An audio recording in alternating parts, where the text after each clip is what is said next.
Hi, my name's Louise and welcome to my walk-in wardrobe.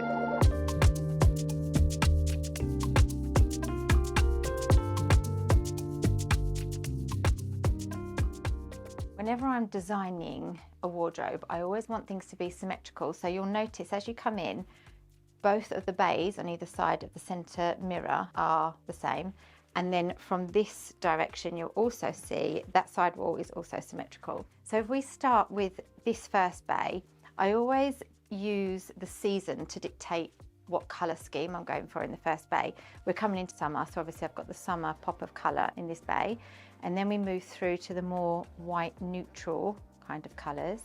And then we start getting darker because these are going to be the colours that I'm going to use less and less throughout the winter. And then we've got my lovely display section. So I specifically designed this for handbags and shoes. Can't fit all of them in, but I've picked the ones that I'm most likely to be wearing and using for whatever season. This will get a change up every few months just to keep it fresh.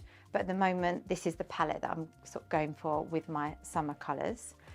And then in the corner, this is a trick I use with all of my walk-in wardrobes that I design. I think this is about the ninth or 10th one that I've done now.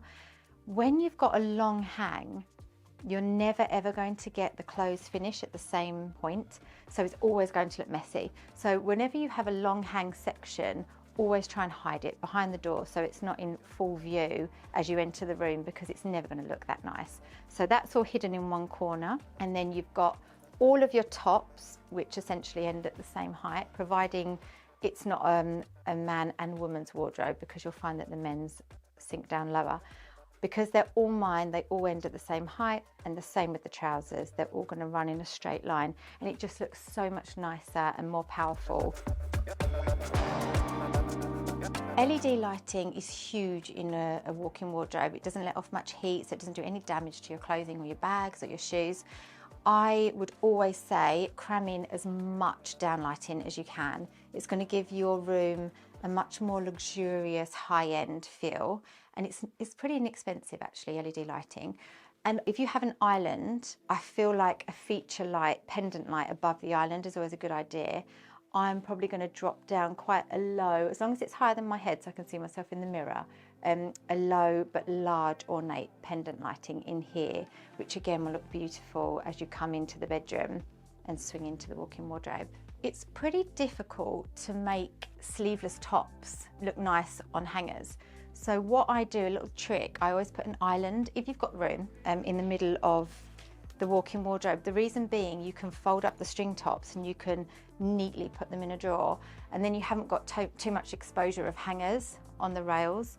So keep your long sleeved and your short sleeved hung, and then any strappy that aren't really formal or expensive, fold away into your middle island, and then it just keeps everything looking a lot more streamlined.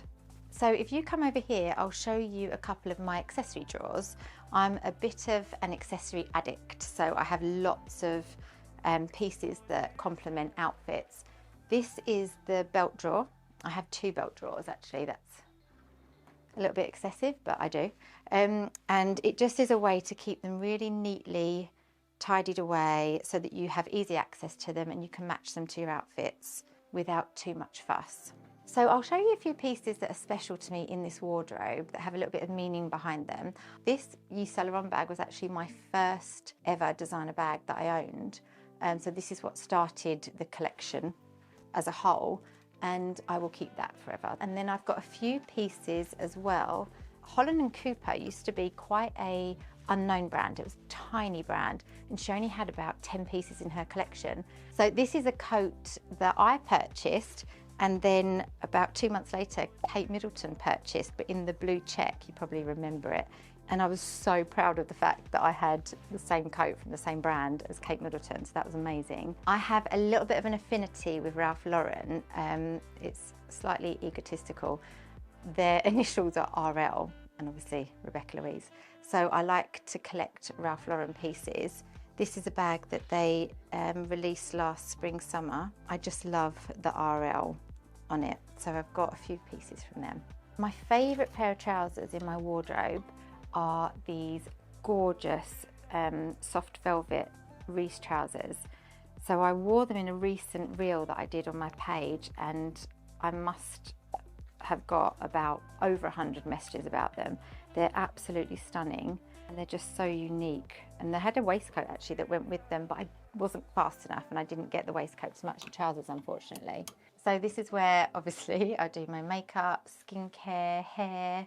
I sit here for quite a long time, and the lighting is great here. This mirror is a godsend when you're putting makeup on and doing your hair. This is my collection of perfume. I'll show you. I've got quite a generous collection, and it was all Jo Malone, but I've now started branching out into different brands finally. I've just very recently found, I think they're called DBX perfumes, and they're absolutely stunning. They're such a strong scent, so I would highly recommend those. You do have to trial them before because it's such a wide variety of smells, but they're definitely on my list to add to the collection. Jo Malone goes without saying, and then the earrings are beautiful as well from Estee Lauder. I hope you enjoyed looking through my walk-in wardrobe. If you want to see the full tour of my home, then you can find it on the Luxury Home Show. See you later, guys. Bye. Hi Luxury Home Show, my name's Louise. I'm an influencer and a single mother of 3. Welcome to my home.